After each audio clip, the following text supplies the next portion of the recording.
Running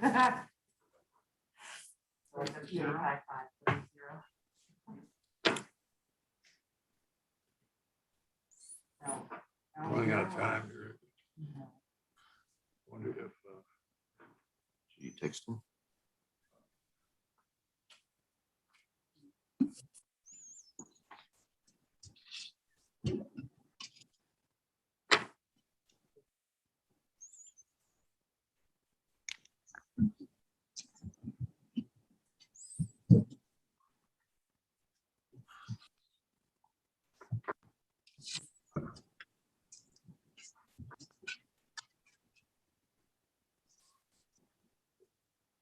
Do we have a vice chair? That's what I was just gonna ask. Maybe we can. That's Thank Majid. Gene, can you get the meeting started? Wait a minute. Who's Somebody's coming in. I can. My only issue is I'm actually literally driving in the car.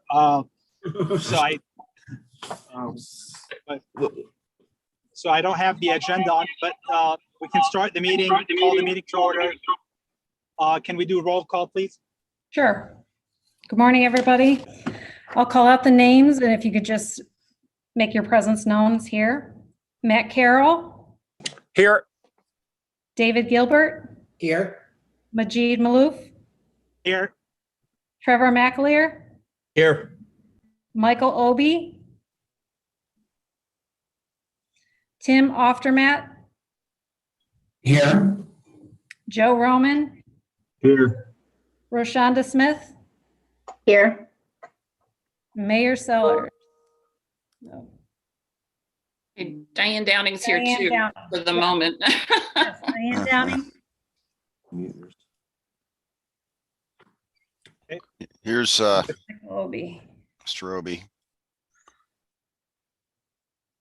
And with that, I don't have the agenda on me. We'll go to the first item on the agenda. George, what's the first item on the agenda? Julie, go ahead with the first item. Do the approval of the minutes. So just one. Do we moment. have the motion? The minutes have been circulated and hopefully reviewed by everybody. Do we have a motion to approve the minutes? So moved, Matt Carroll. Okay. All those in favor, say aye. Aye. Aye. All those opposed? All right, the minutes are approved. George, what's the second item on the agenda? I don't have my agenda. Julie, go ahead with the second item. We're going to go and the election of Roshonda Smith. Is there going to be a presentation on this, George? Or I think the board is familiar with the nomination of Roshonda Smith. Right. And we've been very supportive of her. So maybe I'll call the motion, and then if there's a discussion at that point, we can have the discussion. Is there a motion to appoint Roshonda Smith, to confirm the appointment or appoint Roshonda Smith to the board?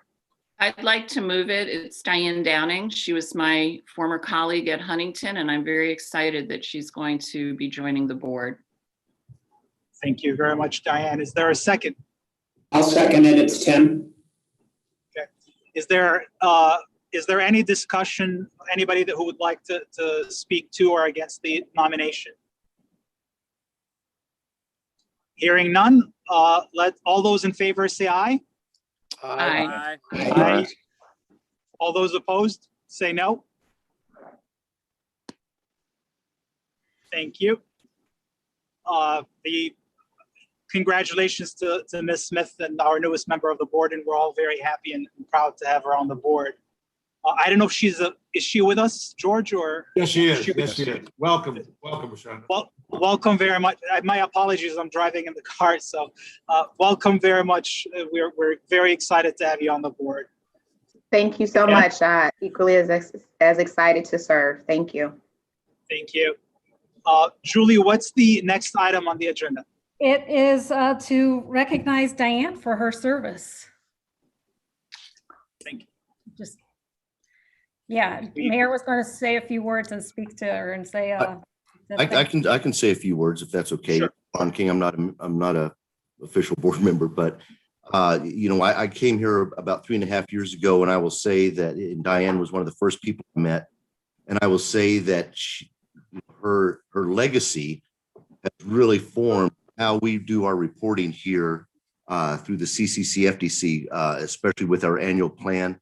And she has really brought transparency, I believe, to this group. And she's also brought accountability. And so for that, I personally greatly appreciate Diane's contributions to the board, the CCCFDC, and the Huntington Convention Center. And Diane, for my part, I second all of that, and we very much thank you for your service. And I'm sure the mayor, not sure what's his schedule, but he would have been very much happy and would have wanted to thank you very much for all your service to the board and the contributions that you have made. And then thank you. I don't know if Diane would like to say anything or.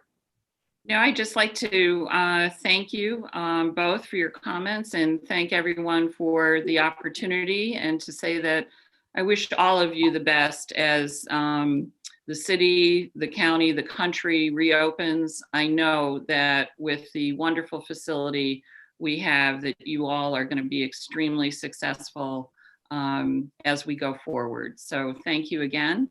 I will be with you until 9 o'clock when I have to leave for another meeting. But again, all the best.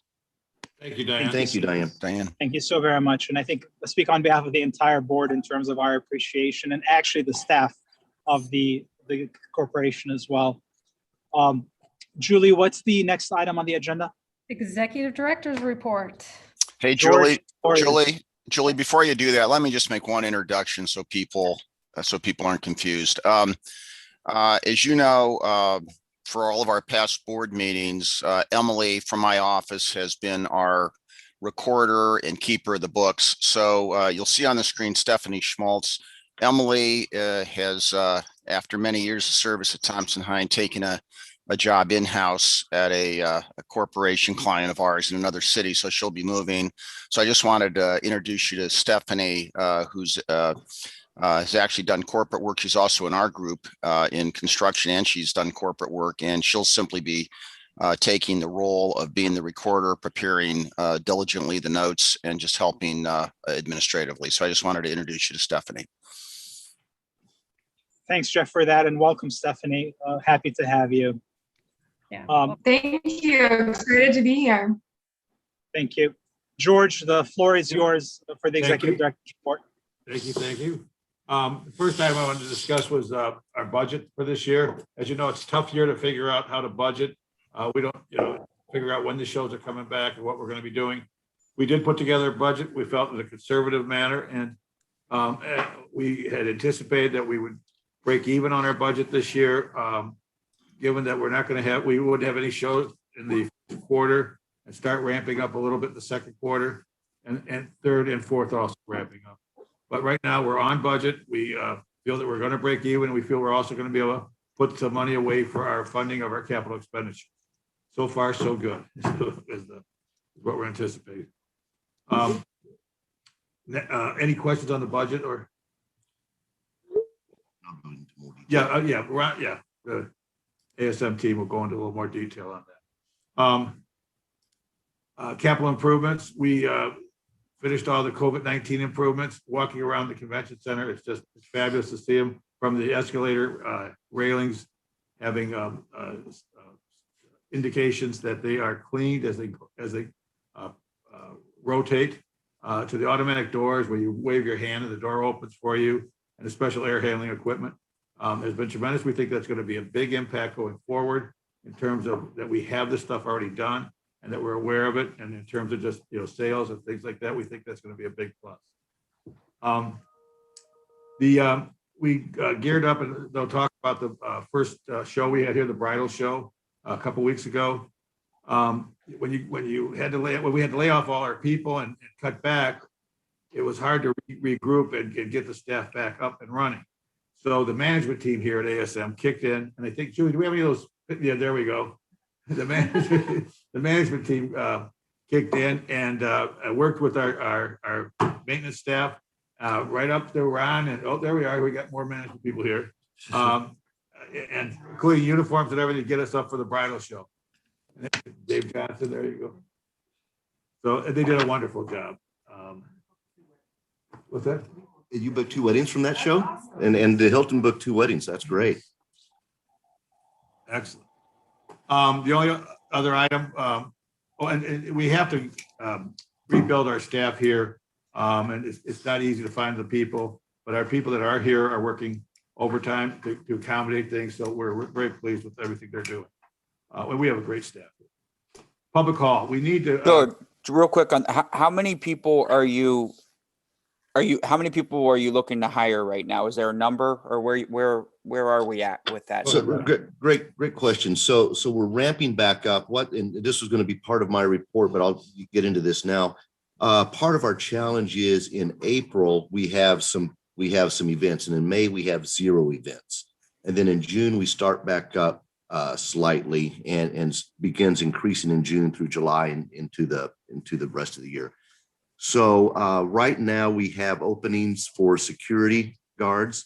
We have an opening for, and we have a couple of openings in operations, which is our setup and our housekeeping crew. And Ron, is that part-time or full-time? Those are all full-time positions. Okay. We're trying to bring back the full-time before we go into part-time. And then that Are you having any success? In security, no. I'm looking over here for operations and I'm getting a head shake of no. Now we do have some employees that we will be bringing back on. And we also have a strategy where we're, and Craig Liston's in the room. ASM Global's told us not to let a good pandemic go to waste. So we're coming out of this stronger than we were. So we're actually reorganizing in some areas with some of the employees that we have on here. So there'll be some promotions and then some eliminations of some units to be more efficient. Thanks, Ron. You bet. Okay. Public call, with some of the consumer shows that we're hosting now, there is a request to have more space, and they want public. Some of the promoters want public call as part of the show, and we'd love to have one-stop shopping where we can book it and help these shows out, and we haven't gotten a lot of response on that. Public calls, you have to, people that want it have to go to the city to get public call, get approved to use public call, and then come back to us. It just doesn't seem efficient. So we're working to get to make it somewhat seamless, so we can do it, we can offer it up at the same time. So we're working on that. If any other suggestions on how we might accomplish that, we welcome it. Anything else on that? Okay. Any questions to the executive director on the report? All right, with that, thank you very much, George. Julie, what's the next item on the agenda? Diversity procurement policy.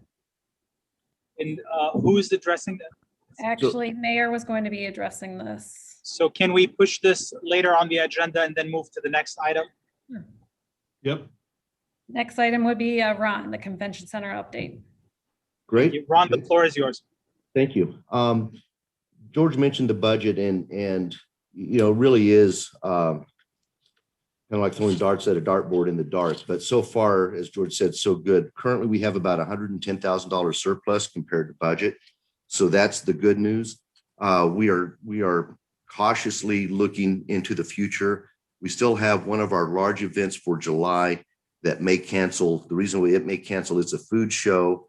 And currently, and so it's imperative that they be able to have samples and have people try samples in their booth. And currently the rules won't allow for that. They would have to have a sample box, then they would have to take it to a special eating area and then come back. And that's not going to work for this event. So they're still hanging on, but I'm just saying I feel like that one's going to be the next big shoe to fall. That was in the 1st of July, or is scheduled for the 1st of July. That being said, even if that goes away, we're still going to be able to continue without any issues so far. We just can't let anything else cancel. We need to, if anything, we need to book some more things, and we're working on booking more things as well.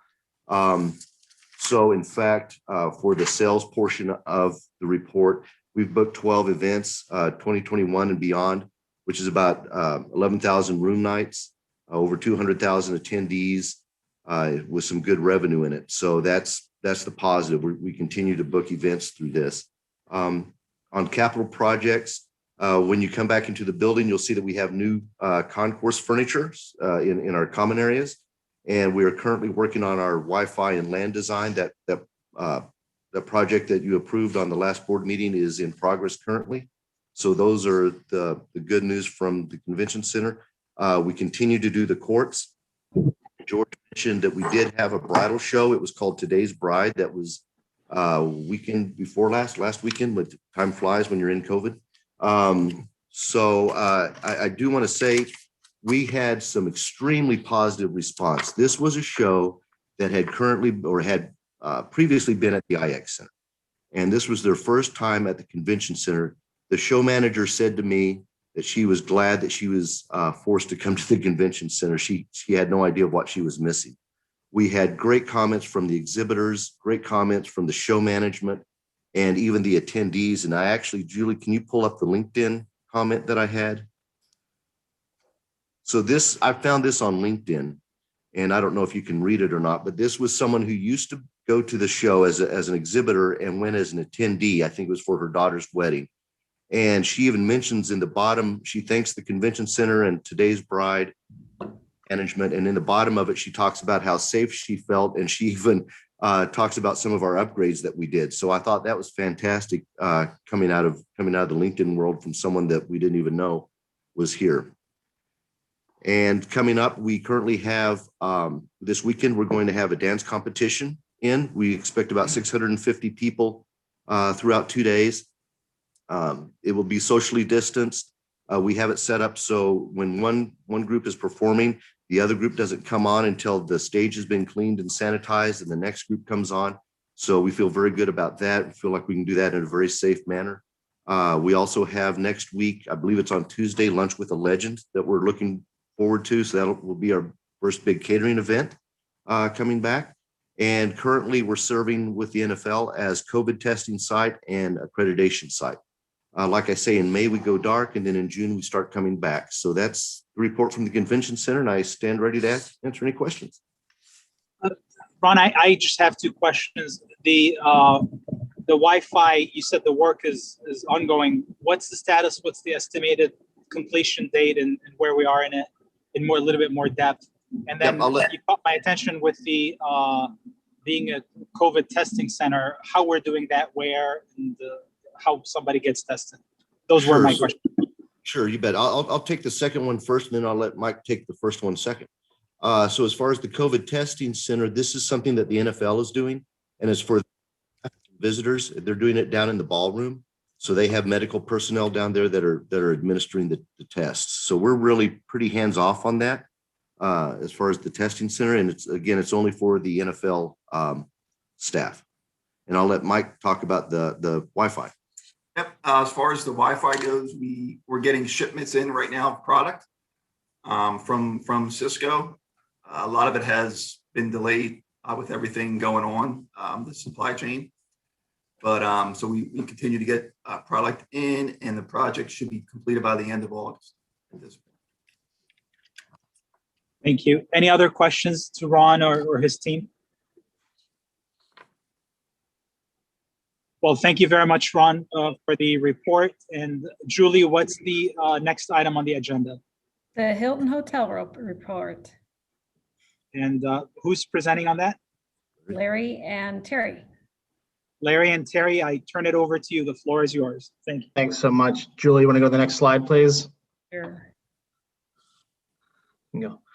So year to date, this is through March, looking at lodging trends, RevPAR in the US down about 27.7%. Again, you think back just to 2020, you think back, this is January, February, and then March was sort of a split month last year with the first portion being pre-COVID and the second portion being post-COVID. As we look to the Cleveland market, again, this is the Cleveland market overall, RevPAR is down a little bit less, about 17% to the US average of minus 27%. What we've seen so far is for the downtown hotels, which are a little more reliant on group and business travel, those numbers are a little bit more dramatic, and we'll show you that in a moment here. Next slide, please. So far year to date, so comparisons back to 2020 are going to start getting a little bit tricky because hotels started closing both in Cleveland and also in the US overall. So we're looking at comparisons both back to 2020 where we can, but also back to 2019 as well. What we've seen so far is the impact of COVID is really working its way down the chain scale, with luxury and upper upscale hotels continuing to realize much more dramatic RevPAR declines than economy and independent hotels. And economy hotels are actually up slightly on a year-to-date basis. But you can see, even just comparing back in the bottom box to 2019, RevPAR down about 42% compared to 2019, with luxury and upper upscale down 55 and 65%, upscale 48, and kind of working your way down. So this is definitely a hit more towards the upper end of the lodging chain. Next slide, please. This is the set for the downtown hotels. For Q1, RevPAR down about 46% to 2020 and down 56% to 2019 levels. The March indicator does get positive. That's off of easier year-over-year comps. We're going to have a challenge with data for April and May because hotels were closed last year. So we'll be presenting it going forward back to 2019 versus 2020 comparisons for the next couple months. Then it smooths out a little bit. You can see here, though, back May last year, down over around 90%, trends now in the 50, 60% range. So it's really getting better, but still dramatic declines on a year-over-year basis. Next slide, please. In terms of the national lodging forecast, not much of a change so far. Again, most of the forecasts are saying the lodging industry will get back to its 2019 pre-COVID levels by 2023 or 2024 on a nominal basis. These forecasts get updated usually on a quarterly basis. We'll probably have some more updates in the next couple months, but this is the latest and greatest so far. And again, it's relatively holding of 23, 24 being the target. Next slide, Julie. Terry, you just want to touch on a couple local market trends? Yes, thank you, Larry. Similar to Ron, we're ready for the NFL draft. We are basically the headquarter hotel for the NFL executives and staff, and we'll be fully full over this time. They're actually already beginning to check in right now, so super exciting. Security is of the utmost. We're working with local security, the hotel security, and then the NFL security. Just to give you an example, the NFL alone will have 30 cops out front, and the building will be surrounded with barriers, so nothing will be penetratable. But super exciting. They're expecting over 50,000 people downtown. Most of the tickets are sold out, and we're glad to be a part of it. What we're seeing come back first is, like anybody else, is leisure and social. As of this weekend, we have over 48 weddings booked for this year. Small weddings, but people are coming back. This weekend, we have a wedding for 290 people. So there is definitely a leisure interest. We have a lot of people coming down this weekend just to experience the draft prior to the draft. And there is the corporate coming back. As everybody knows, Sherwin-Williams headquarters is being built down here, and we are tapped into that with a lot of meetings, pre-meetings with the architects and the environmental people that are here early to plan such a large effort. It does continue to be a roller coaster. I think, as Ron said, we do have groups still canceling, and then we have groups reimagining themselves. Where we're finding a trend is where larger groups or citywides are canceling, but then they're coming back in a regional component or a smaller group, as a smaller group. So we have several of those booked this year. We've had great success with virtual tours. We booked 2 citywides competing against 2 other cities that actually had in-person tours, and we did our tour virtually and won the business. So technology is really quite an asset right now to be used effectively. Matter of fact, as I was leaving, we're doing a new video of the hotel just to be able to share with our clients what they would experience in a 3D fashion. So it's so important that we really tap into the technology available for us for these virtual tours because people are getting more and more comfortable doing that. I think hybrid meetings will remain a way of the world. People have really experienced a lot of things they've never been able to experience before, perhaps not be able to afford to go to an association meeting or an industry meeting, and now they can tap into it virtually. Still with weddings, many people, elderly or people from distance, can enjoy a wedding in a hybrid way, and that will continue to go forward. So we're going to definitely see that. We're very optimistic about the future. We believe the second half of the year is going to be way better than the first half of the year. We stay confident that the NFL is going to be the springboard to us forward. And we know that we will be beating expectations this year. So we'll be happy to, reveal that as we go forward. Any questions? Hey, Terry or Larry, this is Tim. For what you guys are seeing for the draft, is it at the Hilton or at other hotels? Or actually, this is also a question for David. Is that activity mostly league officials or others that are here working the draft, or are you actually seeing some transitory business coming in for people from people that are just coming to consume the draft, if you will?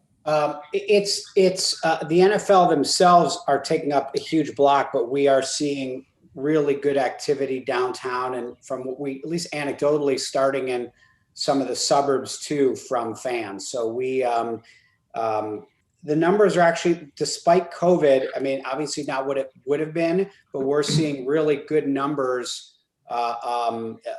in terms of people who are getting tickets from out of state and out of market. So it should still be really, really impactful.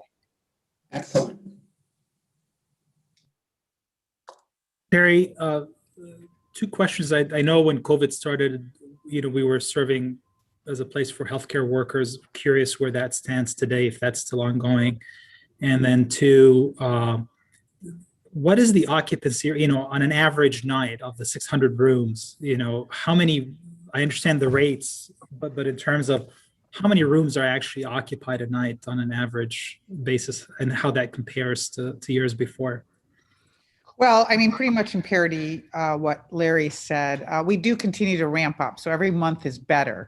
We're definitely in the double digits. All week this week, we were at around 27, 28% occupancy midweek. And then this weekend will be about 60, 70%. So weekends are ramping up. We will sell out for the NFL all those days. But still, with that being said, when you blend it, we're still, not quite half full. Understood. All right. Yeah, I would echo what Terry said. We're seeing that across the country. The weekends have definitely been stronger. Weekday demand, which is typically business travel, is still very slow to come back, and group demand is still sluggish as well. Understood. Thank you guys very much. Any other questions to Terry or Larry? Well, with that, thank you guys very much. And the next item on the agenda is the naming rights money. And I think, Jeff, you're presenting on that. Yeah, I think and George, I'm not sure everything you wanted me to talk about, but I think the only real point here that we left from the last meeting, we all understand how naming rights money comes in. We understand how it's split 50-50 after expenses between the city and the county. The one thing that I did want to make clear, though, because I think this is a little confused, is under the definitive agreement that we have, and this is the definitive agreement initially that was set up with the city and the county, what is supposed to happen is that the naming rights money is actually, it's not just to be set aside by the city and the county. It must be set aside in a separate maintenance, operating, or improvement fund, which is to be used solely for the convention center or the malls. So it's not just a question of, kind of saying that the city and the county are supposed to get the money and it's supposed to be used. It's actually supposed to be in a separate fund. I don't know. I don't believe that has occurred. I'm not exactly sure, George, what else you wanted to discuss with this, but I do know that we have an accounting of what those dollars should be. There's never been a situation where we've actually seen a tracing of what happens with those dollars into the fund. We've never seen from the city an explanation of how it's actually gone into the malls. I'll leave it at that and then ask for conversation as what, the board wants to do with that information. George, did you have something else you wanted me to comment on in terms of the arrangement? No, that's basically it. I think, just because the agreement is in effect but it hasn't, I don't know, I'm not sure what's happened with it. It's about $1.2 million that the county has that theoretically should be used in any improvements. Which means the city would also have $1.2 million. Now, I will tell you, a couple of years ago, there was conversation, there were some emails and some traffic about, well, wouldn't we actually want to, in a mild, nice way, get these entities to actually explain where those funds are? And then the other question is, to the extent they are supposed to be set aside for maintenance, operating, or improvement, shouldn't there be a conversation with the CCCFDC as to what it is that what it should be spent on for maintenance, operating, or improvement? So that's the conversation, and the question is, how do we engage on that topic? Hey, Jeff, this is Joe. I remember some of those discussions, but at this point in time, why wouldn't we just send a letter to both the city and the county and ask them to demonstrate that in fact these dollars have been sequestered and reserved as per the agreement? We could. I mean, it's our job as a board to be the fiduciary for these dollars on behalf of all parties, including Huntington, candidly. And to me, going on the record and asking them for a demonstration, let's assume they're going to be able to do that. I'm not looking for any smoking gun. Let's just ask them how they're doing it so we can track it together and go from there. But I think it should be official. Honestly, Ellis is gonna address the PMC update, but we are doing improvements that probably some of those dollars would be usable for that purpose, Jeff, wouldn't they? Those that on the county side, what we're talking about for the Global Center, that's absolutely where that could be applied. So I think that would be part of the letter, in the sense of the time has come where we actually need the money. We have an immediate use for it. We could certainly do that and make that clear. Jeff or George, have we talked to our fiscal officer at the county about these dollars? We talked to the prior fiscal officer, George, as I recall. We did not talk to this fiscal officer. I thought there were discussions with Mike Chambers. I wasn't involved in them. Maybe George had or something. Yeah, I think we did. Yes. Yeah, we did. Okay. What was his Yeah, comment, George? What'd he say? I think he was going to look into it. Is all we got. That's actually my recollection. I think we've raised this, frankly, I think we've raised this topic on more than one occasion. And the answer has always been that someone is going to look into it. And actually, the reason for the comment that I made before about the immediate need for the money is I think they need to understand that we're not raising this just, hey, where's our money? Why aren't you segregating it? We're not raising it for the purposes of complaining about what they're doing and why aren't they giving us our money. It's actually, we have work that we need to do that this money can finance. Yeah. And now that the time to use that money has come, and that's why we're reaching out. I think there's another issue also, besides that, in getting it, and I think George has raised this. As you know, with another topic we'll be discussing, I think we need to be cognizant of the audits that we get.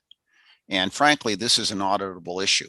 This is an issue where an auditor would say, wait a minute, you have by contract You're getting this money. It's supposed to be in a fund. You should be accounting for this. So I actually think this is an audit issue that really compels us to do the right thing and ask the right questions Joe's talked about. Yeah, Jeff, you're right. It is an audit issue. The state auditor ought to be raising this. I think we have to do our duty. The city and or the county may very well come back with some sort of rationale that may be reasonable. We may think there are issues with it, but I think we need to do our duty and put this in writing and ask them for an accounting and tell them that we need it for improvements that we're planning and see what they say. And I'd be happy to prepare a letter for George to send. The only other question would be, and it would be both to the city and the county. The only other question is, do you want to contact somebody in advance in both bodies just to let them know that the letter is coming and why, so that it's not just a shot across the bow, if you will. I would make a courtesy call in advance just to explain the letter. Yeah, Jeff, I think we should, maybe you and I can both do it, but have a conversation with Greg Huth and Mike Chambers before we send a letter, just so they know it's coming. That's what I'm saying, Trevor. And then the question is, what do you want to do about the city with the letter? Because we should send the same letter to the city because, and now here's the difference. The difference is that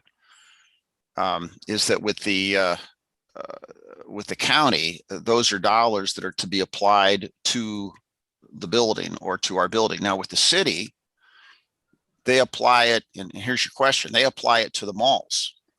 We have an interest in making sure that is done because we want those malls to be nice, but really it isn't, it's not our money. And the question is how much do you care about also telling the city that you want to see the separate fund and you want to see evidence that it went into the malls? Is that something you care about? Yes. We should, but yes. Okay. Yeah, I think we have to. I mean, even if the city comes back with an explanation, either this was part of the money that they used for the recent upgrades to public auditorium or whatever investment they've made in the malls, whatever that might be, I think we have to because, and George can comment on this better than anybody here, we should be getting comments from the auditors on this. That's right. And I think you're right. Now, keep in mind, it's interesting because actually for the city, it couldn't go to public auditorium. It's got to go to malls B and C. And, that's $1.2 million. And it would be interesting to see what they've actually put into malls B and C. So I'm happy with letting everybody know ahead of time, provided that those discussions don't lead us to say, oh, let's not send the letter. We'll send the letter. We'll just tell them it's coming and why. We're not gonna. Because we have talked to different people, and Matt Carroll, we chatted with you about it too, and I think, but nothing's been done. So Matt Carroll, the context is, there should be an annual reconciliation of the funds that flow from the county to the organization. And, obviously these are a small segment of the capital funds that that the CCCFDC currently has. So I think it's just a matter of doing that reconciliation. That's something that should be a routine annual process. So I'm sure the fiscal officer is happy to engage in that. And this would be part of that reconciliation. I'm not sure that. I think it's separate. I think it's separate. I mean, you can, at the end of the day, the dollars are the dollars. It's separate, but obviously the funds that flow from the county are used for capital purposes. So that are the excess funds, and they also are in the reserve fund as well for capital purposes. So yeah, but I think it's related. It's related, but I have to tell you that the difference is that, and I'll just say this, what we've always heard from the county is it's all part of what we're doing. This actually requires the establishment of a separate and distinct fund. So I'll just say that. Well, right. I mean, I agree. It has to be accounted for. But again, I think it could be part of that annual process to say, this is how we're spending the $200,000 this year, or et cetera, just to identify it as such. Well, I mean, the county will respond as the county responds. We'll prepare the letter, we'll send the letter. And then we'll just have to look at the response. And once again, at the end of the day, it's the question of what the auditor actually thinks is appropriate as to how it should be handled. So, but I think the direction is clear that we'll in advance talk to both parties. I'll prepare the letter. We'll send the letter. And the letter will just recite exactly what's in the agreement. But Jeff, the audit would be on the county side, right? Not on the convention, not on the CCCFDC side, right? Because the county and the city get those funds. Would that be part of the CCCFDC's audit or our audit, the county's audit? Well, George, I'll let you respond to that. The audit, I think the audit that we get is kind of broad in terms of whether we're also managing our, if they saw this, they would ask us the question as to whether we have monitored this and whether we've received it, wouldn't they? Yeah, absolutely. Yeah. Yeah, the audit for this. Yeah. And they haven't asked this question in the last 5 or 6 years? They haven't, no, they haven't, they did not review these documents. And so anyway, we did review it. If they did review it, they'd want to make sure we're complying with it. I mean, we have to comply with it. And that's why we're bringing it up, is that we want to make sure that we, I don't want to have the auditor look at it too. Why haven't you done anything? Yeah. Trevor, they didn't look at some other stuff in the last, before last year that they're looking at now. Also, I think this is very simple. It is our responsibility on behalf of this facility to ask the question in writing so that we have done our job. I think it's very simple. I agree.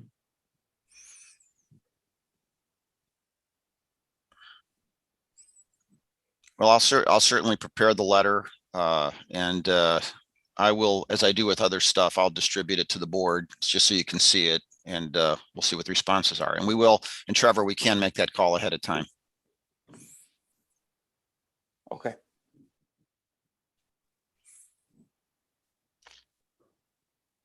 That's all I have on the naming rights.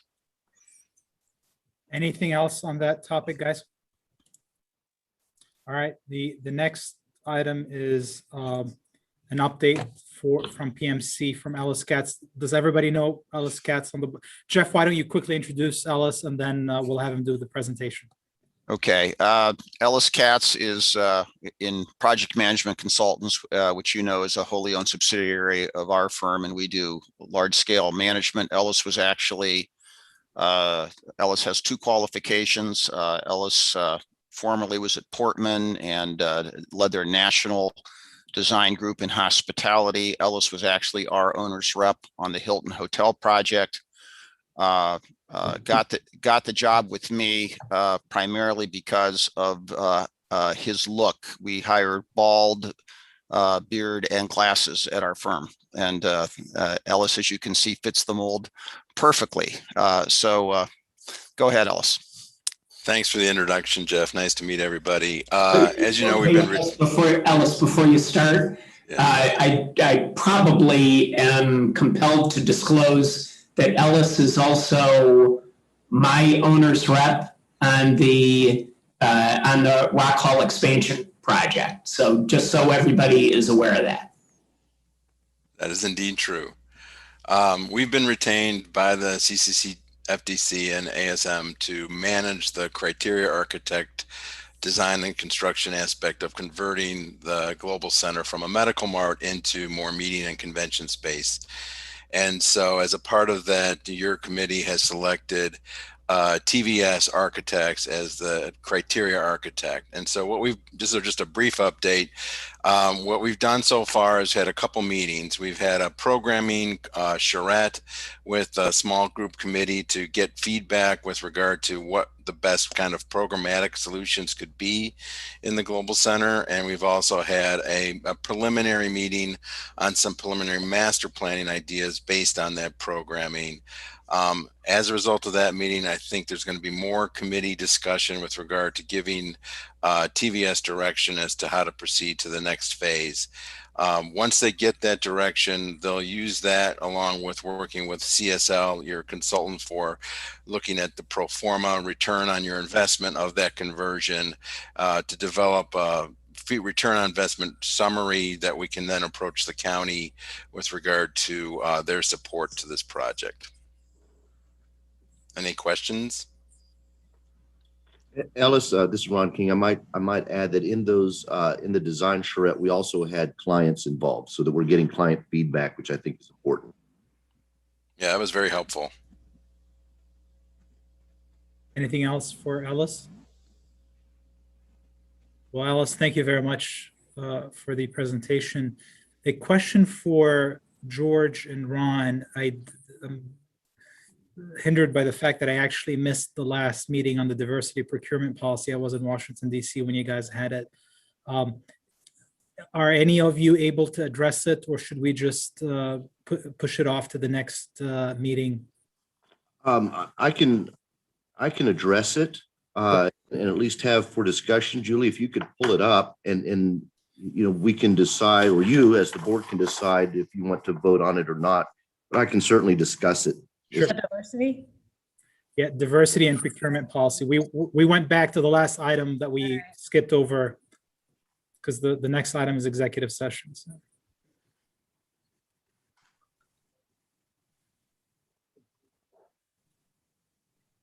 One moment while we access that information. There it is. Okay, so we had a diversity and inclusion policy as it pertains to procurement, just as a reference, and we had a MBE, WBE, SBE goal, and it was a combined goal of 25%. And as we were procuring the project for the LAN and wireless, it was the board's will to dive into that policy a little bit more and put more meat on the bones, which we did have a diversity committee meeting and met, and I think that we've done just that.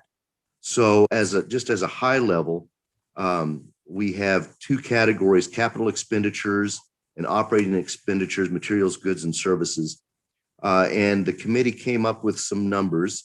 MBE for capital expenditures, 18%, WBE 7%, SBE 5%, for a total of 30%. And then on operating expenditures, 20% on MBE, 5% on WBE, and 5% on SBE, again for a total of 30%.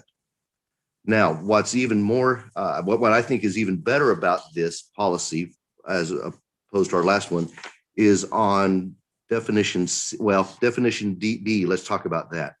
We are using the county's list as well as the state's list for MBE, WBE, SBE, which we think is going to be helpful and expand our net, if you will. We also put some more meat on the bones and procedures and tactics, and I want to thank Michael Obie in particular for helping us with this.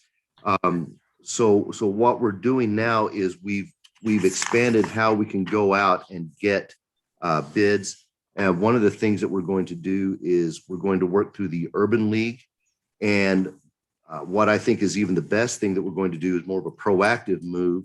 If you go down to I, if you can scroll down to I, Julie, is we would like to host on-site and satellite open house events to recruit potential vendors and discuss upcoming opportunities. And I would think that would be something that Urban League would help us do. That is really a very high level view of the policy.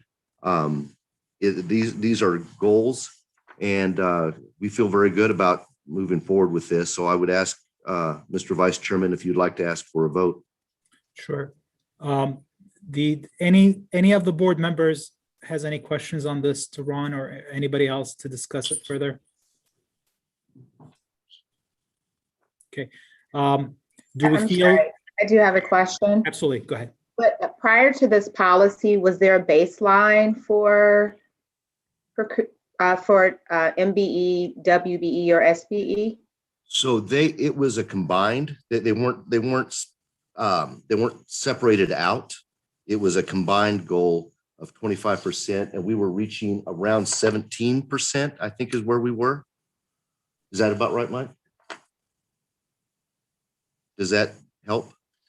It matched, in the early years, it matched what the county was doing. So at a point in time, the county simply had an SBE goal. The county had not gone through the process. We did it voluntarily on the convention center and the Hilton. The county, right now has a disparity study that they're rolling out. But in the early years, it went from an SBE goal to sort of a combined goal that could incorporate MBE, FBE. And now what we're doing is we're actually laying this out with specificity in terms of the categories and goals. So that's the history of it. What happens if a business fits all three categories? How do you? It can only go to one. So consistent with how the county does it, if you can only, even though you may fit three categories, you have to make the determination as to which category you are submitting for. So you can't double up or triple up. Okay. All right. Let me ask. Sorry, is there any further discussion? I didn't mean to interrupt anybody. Let me ask the question. It looks like everybody is comfortable with. If anybody is not comfortable putting it to a vote today, speak up now. All right. With that, do we have a motion to approve the policy? I move the motion, Michael Obi. Second. Motion having been made and seconded, all those in favor say aye. Aye. Aye. Any opposed? Say no. Okay, thank you very much. The policy is approved. I think if I'm reading the agenda correctly, the only item left is obviously to go into executive session at this point. There is new business we usually address when we come back from executive session. Who do we need to invite to go to executive session with us from outside of the board, George? I think Julie has that. Julie, It would be, I'm sorry, George, Ron King, Craig Liston. And I think that is all. Well, you'll need me and you'll need. Have you. And yeah, Ellis. Alice and David O'Neill, Jeff, the board, Stephanie, and Craig. All right. With that, do we have a motion to go into executive session with the invited individuals? So moved. So moved. Second. Julie, can we have a roll call? Sure. Matt Carroll, Yes. David Gilbert. I think he left. Majid Malouf, Yes. Trevor McAleer, Yes. Michael Obi, Yes. Tim Oftermatt, Yes. Joe Roman, Yes. Rashonda Smith, Yes. and Diane Downing. Is she still with us? Craig Liston. Yes. Well, they don't vote. Okay. Only the board members vote. Yeah. And in terms of, are we stopping the live stream of the meeting, or how do we? No, I'm just going to go ahead and do a breakout room. So I'll do an invite for everybody and everybody clicks in. Okay.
go.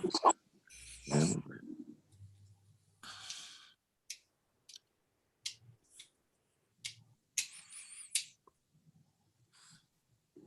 All right. I think we're all back.